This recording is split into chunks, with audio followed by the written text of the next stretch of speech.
Food is an essential ingredient of Louisiana culture, and the LSU AgCenter Food Incubator has added another tool to help its tenants increase their production.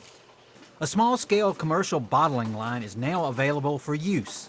It adds a lot of versatility for tenants who are just starting out to be able to come in, start up their product small, and then grow from there without having to spend a large amount of money. The bottling line will allow tenants of the incubator a greater capacity to produce and package their products. Our incubator can only do so much volume, and we can only do 700 gallons in a day. This facility here can do over 25,000 bottles a day. While one goal of the food incubator is to help start new food companies, the bottling line can be a place for established food companies to test new products without making a full-scale commitment. Food companies that want to do pilot plant runs or small runs of product, maybe new products that they want to put on the market, they don't have to commit to 100,000 bottles that they would have to commit to otherwise.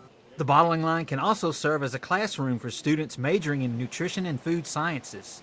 And it also will allow students to come in and see more of a real-world application of food packaging and processing.